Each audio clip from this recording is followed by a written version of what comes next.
प्यारे मित्रों, भूतों की तरह कृपया आप निर्दयी न बने।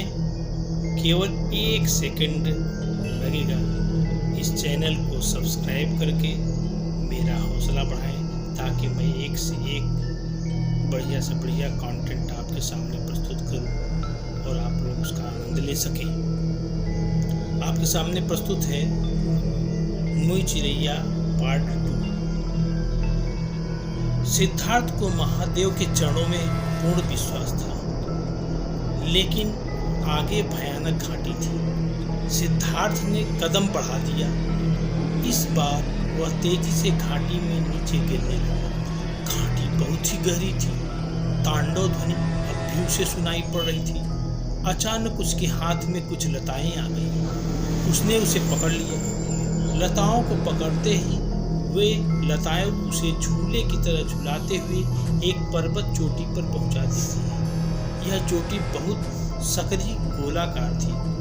वहां सिद्धार्थ जब पहुंचता है तो देखता है कि पहले से ही भगवान शिव की तांडव नृत्य करती एक प्रतिमा वहां स्थापित है। उसी प्रतिमा के पास से तांडव ध्वनि निकल रही थी। उस प्रतिमा के अगल बगल भयानक दुर्लभ नाग पड़े हुए थे, जिनको कभी चित्रों में भी नहीं देखा गया था। सिद्धार्थ ने भगवान शिव की इस महिमा को पहचाना कि कैसे उन्होंने लताओं के माध्यम से सिद्धार्थ को यहाँ पहुँचा दिया।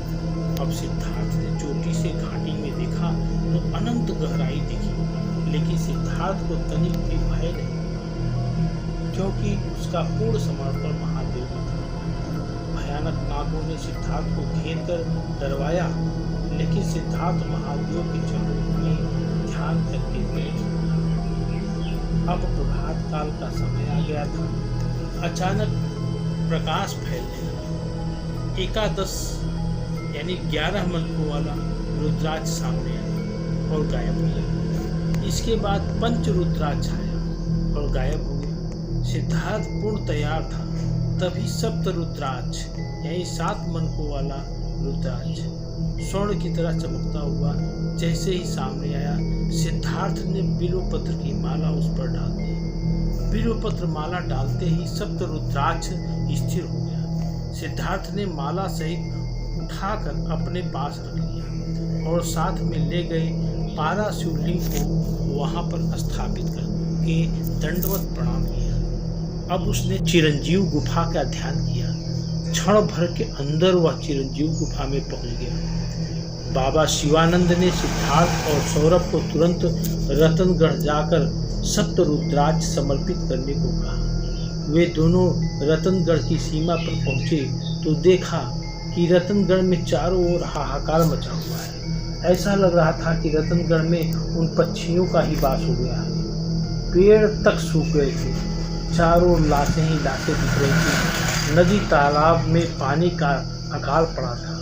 सिद्धार्थ और सौरभ सीधे मुख्य महाकाल मंदिर में पहुंचकर 3 रुद्राक्ष भगवान महाकाल के चरणों में समर्पित किए। तुरंत चारों ओर सुहाना वातावरण होने लगा। पेड़ों पर हरियाली आने लगी। फिर उन लोगों ने राज्य के चारों कोनों पर एक एक रुद्राक्ष समर्पित कर महाकाल मंदिरों से ऐसा प्रकाश निकलने लगा कि पूरे राज्य को प्रकाशित कर दिया। सारी नकारात्मकता गायब हो गई। सारे पक्षी पता नहीं कहाँ गायब हो गए। इस तरह रतनगढ़ फिर से खुशहाल हो गया।